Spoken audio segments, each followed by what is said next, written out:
We are in the second module where we are learning about agriculture during post-reform period.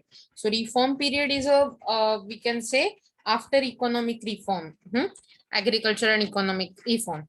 How agriculture finance is dealt, how it is dealt, if in a way कोणत्या प्रकारचे finance sources available असतात आणि या सगळ्या गोष्टी आपण बघणार आहोत. Okay, so if you see introduction, agricultural finance play a very important role in agro socio economic development. अर्थातच ऍग्रिकल्चर सोशल आणि इकॉनॉमिक डेव्हलपमेंट मध्ये ऍग्रिकल्चरल फायनान्स खूप मोठ्या प्रमाणावर रोल प्ले करतो, कारण आपल्याकडची खूप सारी मोठ्या प्रमाणावर पॉप्युलेशन, मोर दॅन 60% पॉप्युलेशन ही ऍग्रिकल्चरवर अवलंबून आहे. सो मोठा समाज हा ऍग्रिकल्चर बिझनेसवर अवलंबून आहे, त्याच्यावरच्या पैशांवर अवलंबून आहे आणि हेच पैसे जीडीपी मध्ये कॉन्ट्रीब्युट करत असतात इकॉनॉमिक ग्रोथ मध्ये. आणि म्हणजेच मोठ्या प्रमाणावरती आपण ऍग्रिकल्चरल फायनान्सवर अवलंबून असतो. शेतकऱ्यांना कशा कशासाठी लागू शकतो हा साधारण पैसा, सांगा बरं मला, तुम्हाला काही अंदाज आहे का?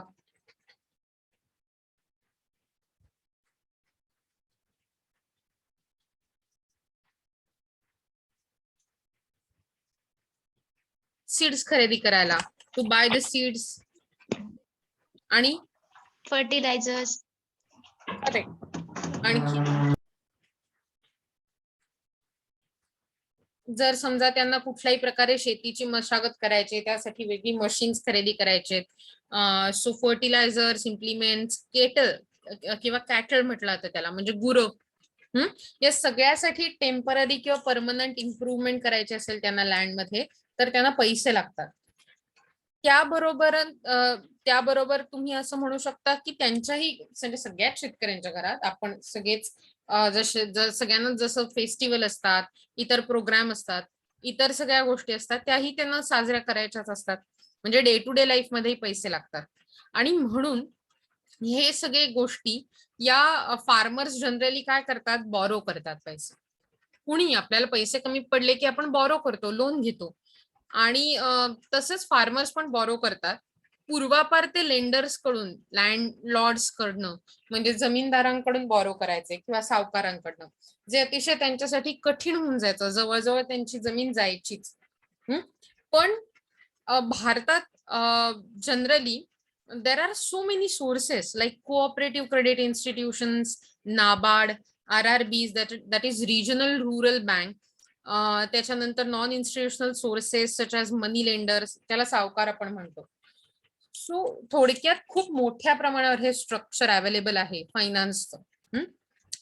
सो याचं जर आपण क्लासिफिकेशन केलं ऍग्रिकल्चरल फायनान्सच्या टाइप्सचं किंवा सोर्सेसचं, तर ते क्लासिफिकेशन किंवा टाइप्स हे दोन बेसिसवर होतात, on the basis of time and on the basis of purpose. On the basis of time 3 प्रकारे आपण असं म्हणू शकतो, आपण फायनान्सला डिफाईन करू शकतो. पहिलं शॉर्ट टर्म फायनान्स, दुसरं मीडियम टर्म फायनान्स आणि तिसरं लॉंग टर्म फायनान्स. कुठेतरी तुम्ही नोट डाऊन करून घेतलं पाहिजे असं मला वाटतं. Okay, so short term finance म्हणजे काय, तर सीड्स, मॅन्युअर म्हणजे खतं, फर्टिलायझर्स, पेस्टिसाइड्स, फॉडर म्हणजे ज्याला आपण चारा म्हणतो ना तो, fodder of livestocks, payment of wages to labourers etcetera, ह्याच्यासाठी जे लोन किंवा पैसे घेतले जातात त्यासाठी शॉर्ट टर्म फायनान्स घेतला जातो. Such loans are taken from money lenders और फॅमिली मेंबर्स और रिलेटिव्ह. आणि जनरली हा जो पिरियड आहे तो 15 महिन्यांपर्यंतचा असतो. म्हणजे short term finance is up to 15 months. Okay, इथपर्यंत लक्षात आलं शॉर्ट टर्म फायनान्स म्हणजे काय असतं ते? पुढे जायचं?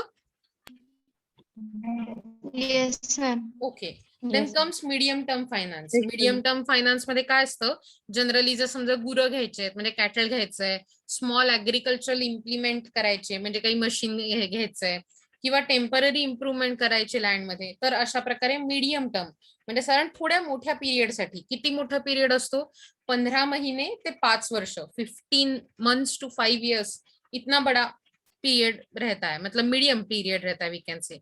These loans are larger than short-term loans. Such loans are taken from money lenders, cooperative society, commercial banks.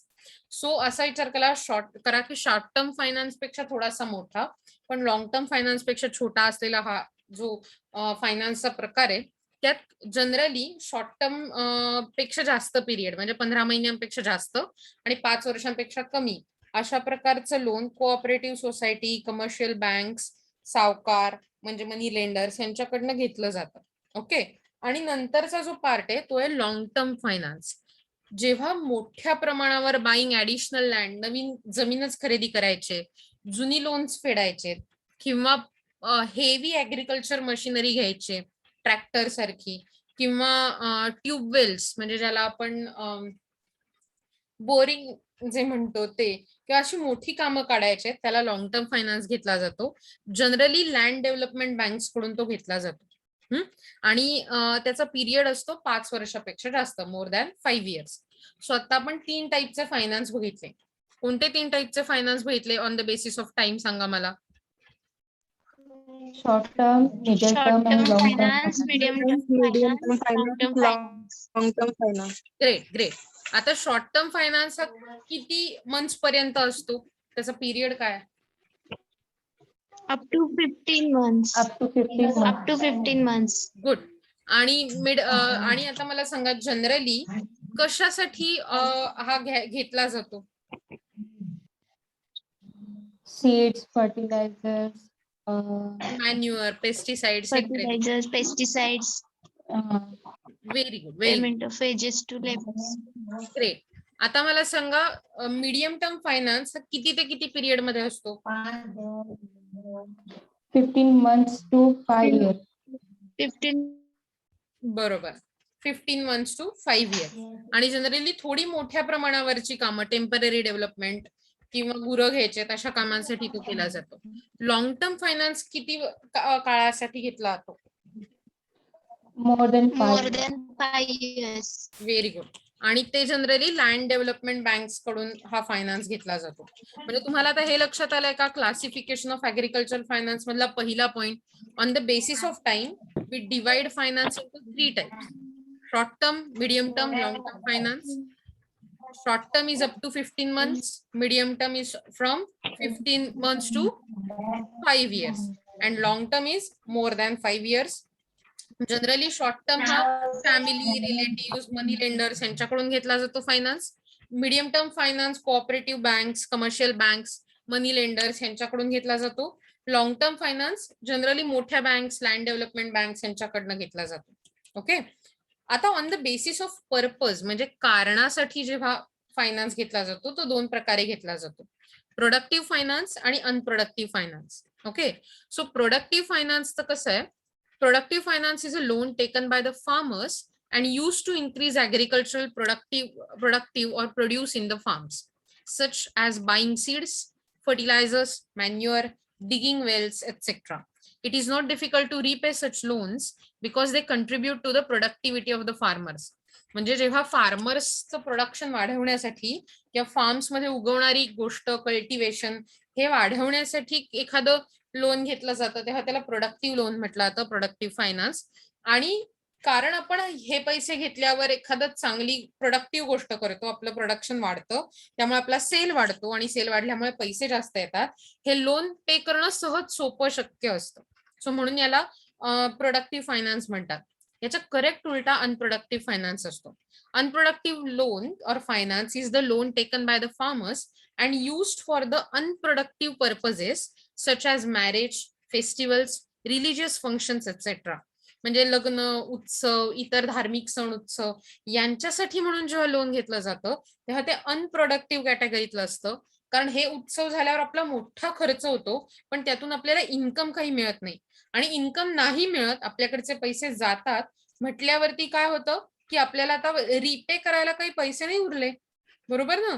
आणि म्हणून हे लोन रिपे करणं कठीण असतं. It is difficult to repay such loans because they do not contribute to the productivity of the farmers. फार्मर्सची productivity काही ते वाढवत नाही. सो तुम्हाला ऑन द बेसिस ऑफ पर्पजचे 2 मला सांगता येतील कोणते टाईप आहेत?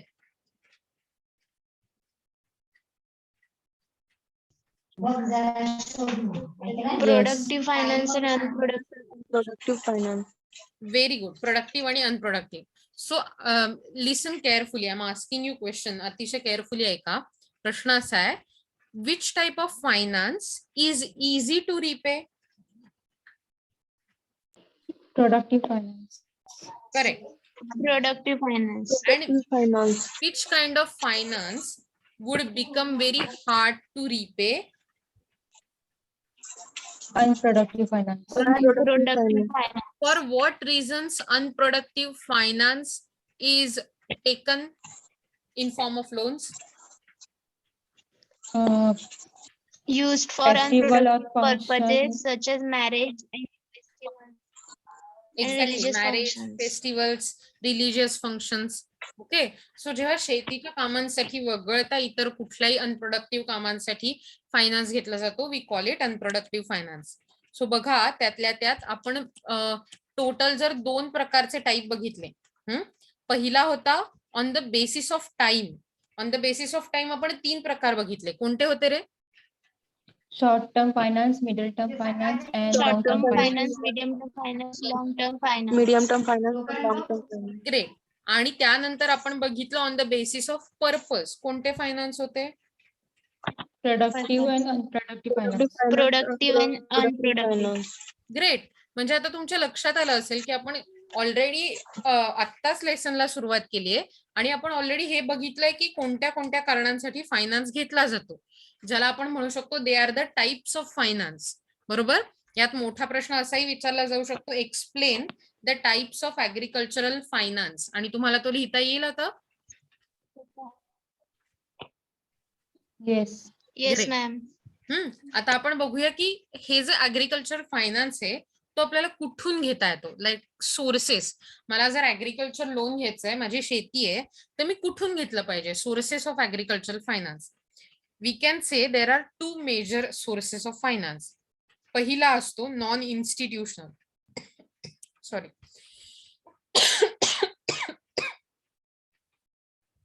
ओके. सो पहिला त्यातला असतो नॉन इन्स्टिट्यूशनल सोर्स आणि दुसरा असतो इन्स्टिट्यूशनल. इन्स्टिट्यूशनल या शब्दाचा अर्थ असा आहे संस्था. बरोबर. आठवतंय संस्थात्मक विलिनीकरण आणि वगैरे वगैरे ते शब्द ऐकले होते आपण.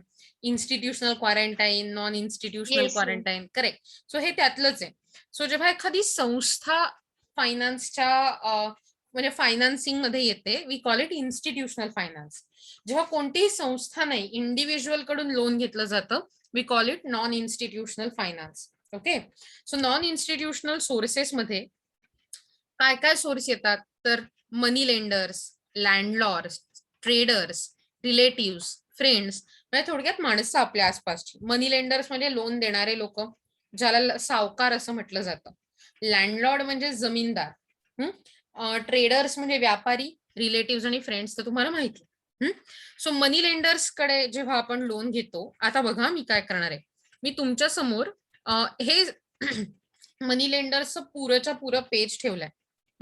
तुम्हाला काय करायचंय, मी तुम्हाला पहिली इंट्रोडक्शन सांगणार आहे त्याची आणि त्यानंतर ऍडव्हान्टेज डिसएडव्हान्टेजेस वाचायचे आणि मला ते सांगायचे 1 बाय 1. ओके. तुमच्यासाठी चालणार आहे असं? Okay, ma'am. बघा मी तुम्हाला इंट्रोडक्शन ma'am. सांगते. रुरल एरियाज मध्ये 2 टाईपचे मनी लेंडर्स असतात, ऍग्रिकल्चर मनी लेंडर्स आणि प्रोफेशनल मनी लेंडर्स. म्हणजे शेतीसाठी लोन देणारे सावकार आणि प्रोफेशनल म्हणजे कुठल्याही कामासाठी लोन देणारे सावकार. Agriculture money lenders are those money lenders whose main occupation is farming and side occupation is money lending. So agriculture money lenders काय असतं, त्यांच्याकडे स्वतःची जमीन असते, सधन शेतकरी असतात ते, म्हणजे त्यांच्याकडे पैसेवाले शेतकरी, मोठं लँड आहे, भरपूर उत्पन्न आहे, त्यांना जास्त पैसे मिळतात आणि म्हणून ते छोट्या म्हणजे स्मॉल आणि मार्जिनल शेतकऱ्यांना लोन देऊ शकतात. सो त्यावेळी मनी लेंडिंग हा त्यांचा साइड ऑक्युपेशन म्हणजे दुसरा सेकंडरी व्यवसाय असतो. Professional money lenders are those money lenders whose main occupation is lending money and side occupation is trading such as Banias, Mahajans, नंतर सावकार्स एटसेट्रा. सो हे सगळे जातीवाचक, आडनाववाचक वगैरे शब्द नाही आहेत. ओके. हे सगळे शब्द त्या त्या पदासाठी दिलेले आहेत. वेगवेगळ्या ठिकाणी वेगवेगळे गोष्टी म्हटलं जातं. सो महाजन, सावकार्स, बनिया हे लोक जे असतात ते प्रोफेशनली सावकारी करतात, म्हणजे मनी लेंडिंगचा बिझनेस करतात. अशाच ह्याच्यातून खरं तर पहिल्या बँकेचाही उदय झालाय, पण ती गोष्ट कधीतरी नंतरसाठी. आता याचे ऍडव्हान्टेजेस आणि डिसएडव्हान्टेजेस काय आहेत ते तुम्ही वाचायचेत आणि मला सांगायचे. ओके. Yes ma'am. वाचा बरं. Advantages. First point, their method of business is simple and requires less paperwork. They Correct. provide loans for both productive as well as for unproductive purpose. They give loans on spot. They know their borrower very well and maintain close and personal contact with the borrowers. Correct. आता असा विचार करा, हे तुम्हाला वाचून त्यांची दाखवलं. Business करायची मेथड एकदम सिंपल असते. हा हा हा. बोल बोल. लेस पेपर आहे त्याच्यात. करेक्ट. ऍडव्हान्टेजेस मध्ये त्या कमी पेपरवर्क कमी असतं आणि त्यांचं एकदम सिंपल मेथड आहे ही मनी लेंडिंग करायची and provide loans for both productive आणि ते प्रोडक्टिव्ह आणि अनप्रोडक्टिव्ह दोन्हीसाठी लोन्स प्रोव्हाइड करतात आणि ते ऑन द स्पॉट लोन म्हणजे त्यांना देतात. त्यानंतर to know their borrower very well आणि बॉरोवरला चांगलं म्हणजे त्याच्याशी रिलेशन मेंटेन करतात. ते क्लोज अँड पर्सनल कॉन्टॅक्ट ठेवतात बॉरोवरकडे. करेक्ट. आणि ते मनी ओळखतही लेंडर्स. असतात खूपदा, बरोबर ना, रुरल एरियात असल्यामुळे. हा तो कोण, ती कोण असं वगैरे, म्हणजे थोडक्यात माहिती असते.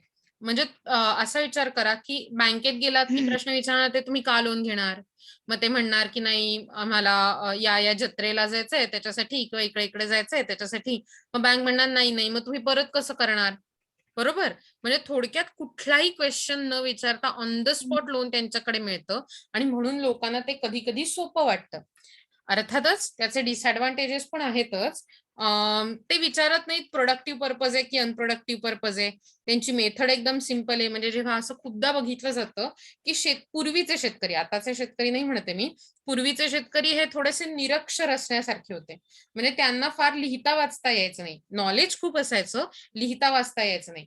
आणि मग अशा वेळी पेपर वर्क करणं जे बँकेमध्ये गरजेचं असतं ते त्यांना खूप कठीण वाटायचं आणि म्हणून ते लोक घ्यायचे नाही. ओके. सो आता डिसएडव्हान्टेज काय बघा बरं.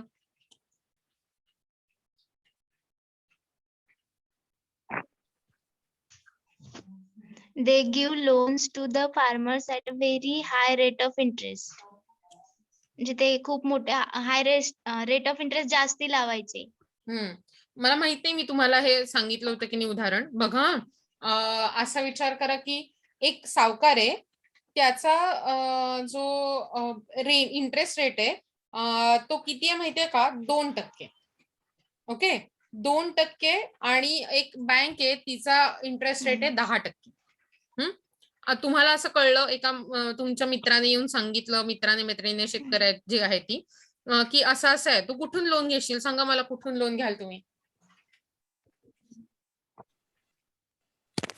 मैम 2% महीना के annual. Very good. was it जायद आप थे क्या? हाँ. It's good question because this is the question you should ask, right? कारण 2% महिना असेल तर तुमचा रेट किती होणार सांगा. आपले महिने असतात 12, म्हणजे टोटल रेट किती होईल? 12 मल्टीप्लाइड 24. हाँ 24% हो जाएगा. लेकिन बैंक में तो 10 ही रहने वाला है, 10% पर एनम, क्योंकि बैंक के रेट मंथली नहीं होते, बैंक के रेट एन्युअल होते हैं. म्हणजेच आपल्याला कसं निरक्षर लोकांना फसवलं जातं हे याचं उदाहरण आहे. आणि पटकन काय म्हणणार, अरे 2% मग मी तिथूनच घेणार आहे व्याज. म्हणजे कितीदा तरी असं होतं की जी लोनच्या इंटरेस्टची अमाऊंट भरली जाते ती लोन पेक्षा जास्त असते घेतलेल्या प्रिन्सिपल अमाऊंट पेक्षा, बरोबर. आणि त्यामुळे ते हाय इंटरेस्ट रेट लावतात असं म्हटलंय.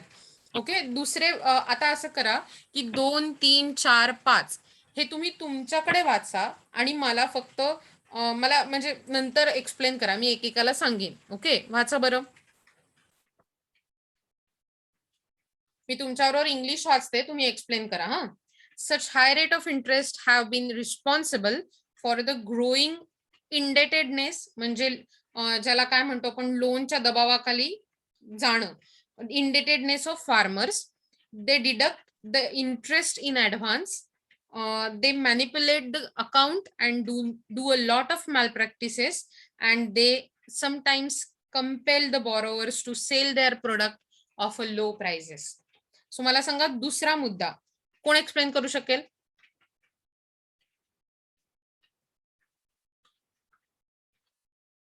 एनीवन?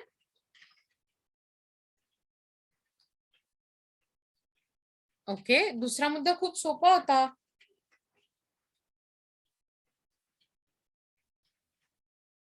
तुम्हाला समजलं आणि बोर वाटतंय म्हणून एक्सप्लेन करत नाहीयेत की समजलं नाहीये म्हणून? समजलंय. ओके, मग ठीक आहे. सो असं हा सांग बरं मग प्राची मला पहिले म्हणजे दुसरा आणि तिसरा मुद्दा काय?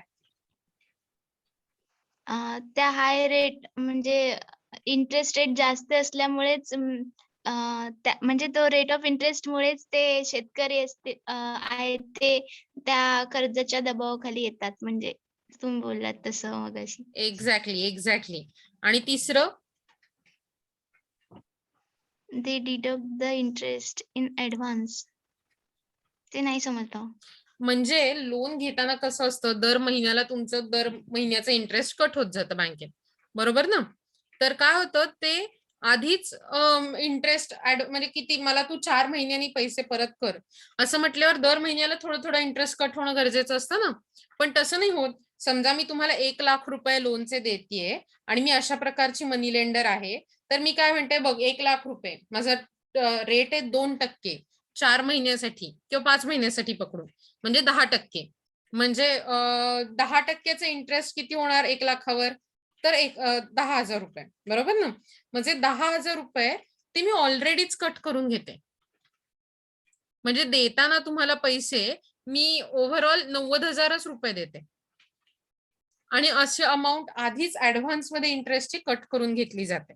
ओके, आता मला सांगा पुढचे 4-5 जायत, सांग बरं. They manipulate the account and do lot of malpractice. म्हणजे ते अकाउंट मध्ये धांदली करतात. म्हणजे जास्त जो उनके क्लाइंट रहते ज्यादातर वो एक्चुअली किसान रहते और वो इलिटरेट रहते, तो उनको इस झांसे में जो सब पिछले एग्जांपल में हमने समझा कि उनका रहता है मंथली इंटरेस्ट रहता है, और वो दिखाते ऐसा है कि एनुअली है. और जो उसमें किसान फंस जाते हैं. किसानों को लगता है सस्ता है, पर असल में वो सस्ता होता नहीं इंटरेस्ट. एक्झॅक्टली. चुकीची बुक्स ऑफ अकाउंट मेंटेन करणं, म्हणजे चुकीच्या प्रकारे अकाउंट्स दाखवणं, अंकांचं गल्लत करणं, असं भरपूर माल प्रॅक्टिसेस होतात. Okay, and next one. जो किसान रहते हैं उनको उनके ऊपर दबाव डाला जाता है कि वो अपनी प्रॉपर्टी सेल करे. प्रॉपर्टी सेल करे, और जो प्रोडक्ट रहता है ना, क्योंकि ये बड़े वाले मनी लेंडर्स है, अगर वो एग्रीकल्चरल मनी लेंडर्स है मतलब बड़े वाले फार्मर्स है, राइट? तो बड़े वाले फार्मर्स छोटे वाले फार्मर्स से उनका अनाज खरीद लेते हैं और वो बड़े वाले मार्केट में जाकर बेचते, सारा का सारा कलेक्ट करके.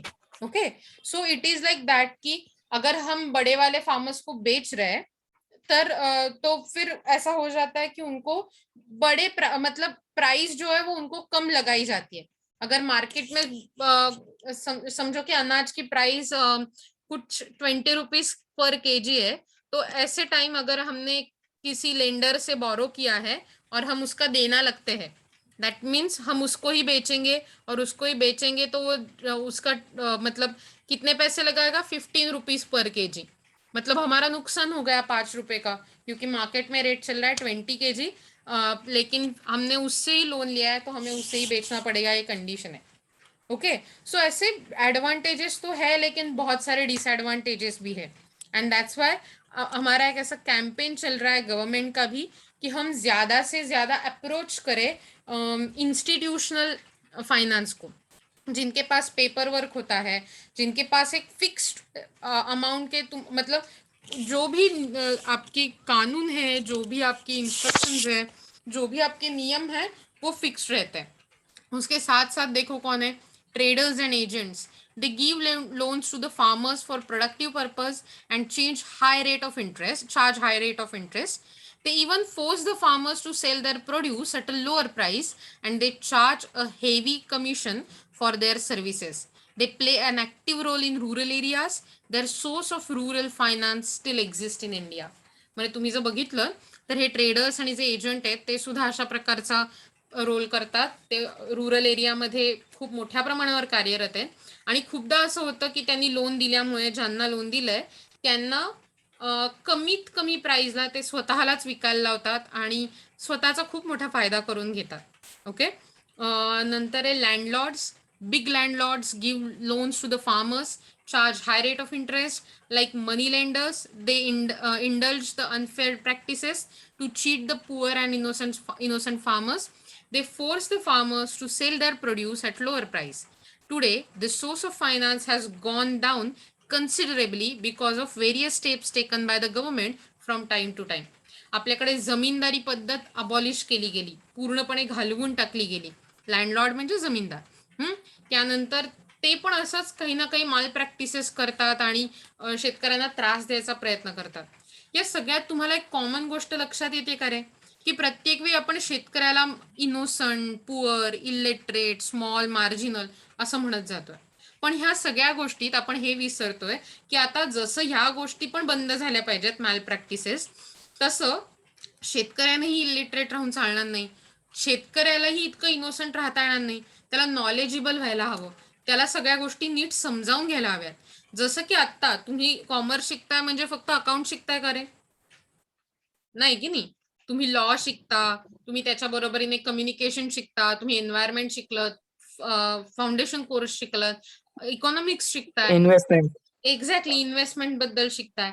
म्हणजे तुम्ही वेगवेगळ्या गोष्टी शिकताय सो दॅट तुमचा अवेअरनेस वाढेल आणि तुम्हाला कोणी फसवू शकणार नाही.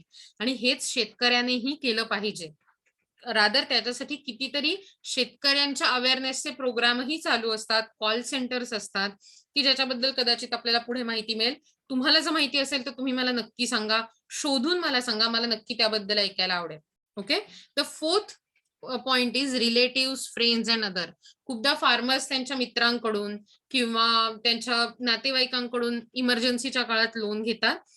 हे कॅश किंवा इन काइंड म्हणजे वस्तू रूपात किंवा पैशाच्या रूपात असतं.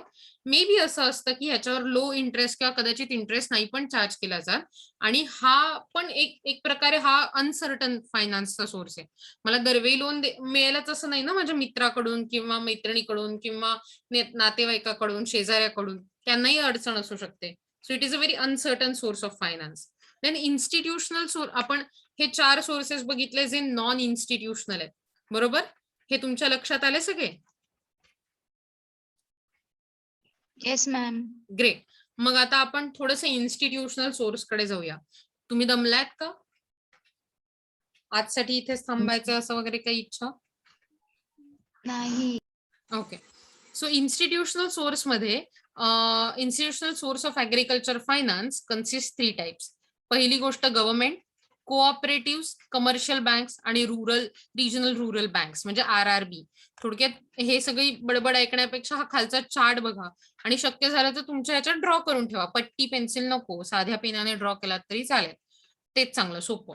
सो गव्हर्नमेंट ऑफ इंडिया ही सगळ्यात अपेक्स ऑथॉरिटी असते, म्हणजे सगळ्यात वरची ऑथॉरिटी. त्यानंतर खाली रिझर्व्ह बँक ऑफ इंडिया येते. त्याच्या खालोखाली येते नाबार्ड, आपण ज्याच्याबद्दल नक्कीच नीट पूर्ण प्रकारे बघणार आहोत. नाबार्ड नंतर येतं रुरल कोऑपरेटिव्ह क्रेडिट सोसायटी, म्हणजे आपण ज्याला म्हणतो की ग्रामीण कोऑपरेटिव्ह सहकारी संस्था, लोन देणाऱ्या ग्रामीण सहकारी संस्था, पतसंस्था. बरोबर. देन पतसंस्था नाही, ऍक्च्युली ग्रामीण कोऑपरेटिव्ह संस्था असं आपण म्हणू. त्यानंतर रिजनल रुरल बँक्स RRBs आणि कमर्शियल बँक्स. कमर्शियल बँक्स म्हणजे SBI, पंजाब नॅशनल सारख्या बँक्स. ओके. सो त्यातल्या कोऑपरेटिव्ह क्रेडिट इन्स्टिट्यूशन बद्दल आपण बघणार आहोत. Rural cooperative credit institution. तुम्ही हा ड्रॉ करून घेतला चार्ट? येस. नाही तर स्क्रीनशॉट तरी मारून ठेवा आणि नंतर ड्रॉ करा. कसे तुमचं झालं की सांगा, म्हणजे मग मी पुढे जाते. Cooperative credit institution societies were established to provide rural credit at lowest cost, कमीत कमी खर्चात जास्तीत जास्त रुरल लोकांना क्रेडिट मिळावं, लोन मिळावं, ह्याच्यासाठी म्हणून या संस्था इरेक्ट केल्या गेल्या, सुरू केल्या गेल्या. They provide short term and long term loan, म्हणजे सगळ्या प्रकारची लोन्स ते प्रोव्हाइड करतात. Okay, so they are the cooperative, म्हणजे सहकारी तत्वावर या सुरू झालेल्या असतात. कितीतरी सहकारी बँका, सहकारी पतसंस्था या यात येतात. झाला तुमचा चार्ट ड्रॉ करून, मी थोडं खाली जाऊ. Yes, yes ma'am. Ma'am. Okay, Yes, ma'am. तो बघा ma'am. ह्याचं पण स्ट्रक्चर कसं आहे बघा. कोऑपरेटिव्हचं स्ट्रक्चर असतं, एक तर शॉर्ट टर्म क्रेडिट देणारे सोर्सेस असतात ते, so short term credit structure आणि लॉंग टर्म क्रेडिट स्ट्रक्चर, म्हणजे 2 टाईपची लोन देणाऱ्या संस्था. शॉर्ट टर्म मध्ये काय असतं, तर सगळ्यात मोठी असते ती स्टेट कोऑपरेटिव्ह बँक, ही स्टेट लेवलवर असते. त्यानंतर खाली गेलं तर सेंट्रल कोऑपरेटिव्ह बँक, जशी RDCCA Dapoli, Ratnagiri district cooperative RDCC, okay, cooperative credit bank असं असणार आहे ते RDCC. So central cooperative banks at district level. त्याच्या खाली गेलात तर primary agricultural credit society at village level, म्हणजे गाव पातळीवरती प्रायमरी ऍग्रिकल्चरल क्रेडिट सोसायटी असतात. सो पुन्हा बघा, स्टेट लेवलवरती कोणती बँक असते शॉर्ट टर्म मध्ये क्रेडिट देताना? State cooperative. Cooperative bank, correct.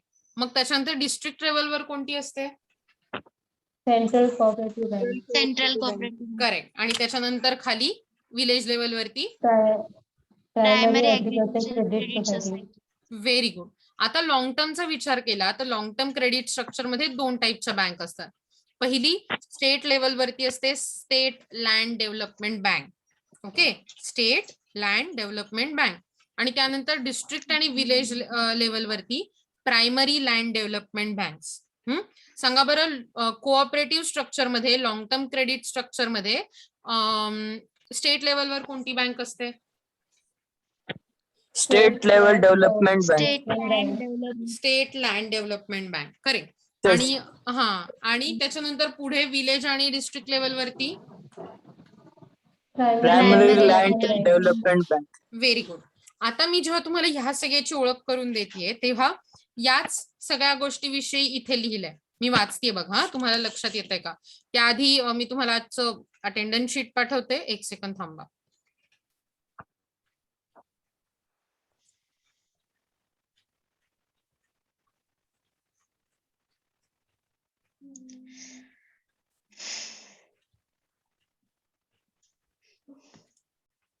पाठवले.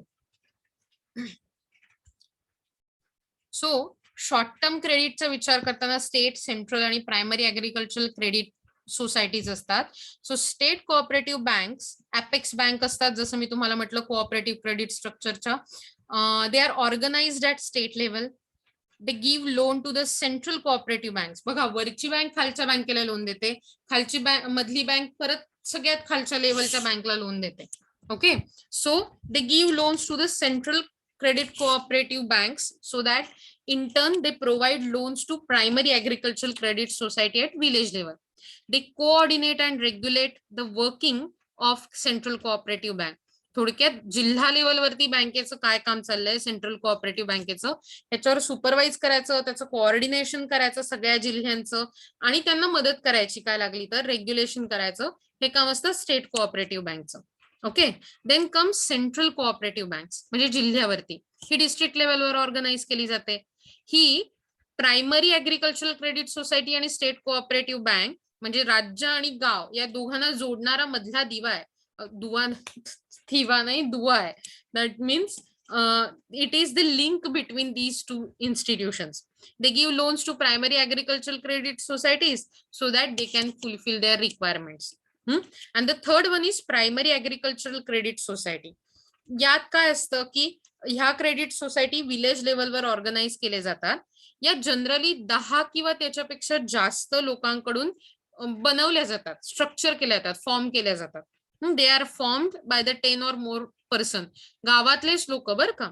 दे give loan only for a productive purpose such as buying seeds, fertiliser, insecticides, agricultural equipment etcetera. म्हणजे मगाशीच आपण बघितलंय प्रोडक्टिव्ह पर्पज कसे असतात आणि त्याच्यासाठी मिळणारा फायनान्स. सो फक्त प्रोडक्टिव्ह फायनान्सलाच प्रायमरी ऍग्रिकल्चरल क्रेडिट सोसायटी कडून लोन दिलं जातं. हे लोन करण्यासाठी मदत सेंट्रल कोऑपरेटिव्ह बँकेची होते. ज्या सेंट्रल कोऑपरेटिव्ह बँकला स्टेट कोऑपरेटिव्ह बँक मदत करते, रेग्युलेट करते, कोऑर्डिनेट करते. Okay. They provide short-term loans to the farmers. The main objective is to serve the financial requirements of a weaker section of society. म्हणजे सगळ्या weaker, backward sections of society ला जास्तीत जास्त financial requirement provide करणं म्हणजे त्यांची जी आहे त्याला फुलफिल करणं हे त्यांचं महत्वाचं उद्दिष्ट आहे आणि तशासाठी ते काम करतात. सो 3 प्रकारच्या स्ट्रक्चर किंवा steps: state cooperative bank, central cooperative banks for district आणि primary agricultural credit societies in the villages. तुमच्या हे शॉर्ट टर्म क्रेडिटचं लक्षात आलं नक्की? Yes ma'am. ओके. सो आजसाठी इथेच थांबूया. उद्यापासून लॉंग टर्म साठी बघूया आणि त्याच्या पुढे जे आहे ते. आज आपण खरंच खूप बघितलं. आय एम रिअली ग्लॅड तुम्ही एवढं नीट ऐकून घेतलंय आणि तुम्ही छान उत्तरं दिलीत. I am really really proud of you guys. Okay. उद्याला ह्याच्याच पुढचा भाग बघूया. चालेल? Okay ma'am. हो मॅम. ओके. चलो Yes, bye. ma'am. Have a nice day ahead. काळजी घ्या. बाय.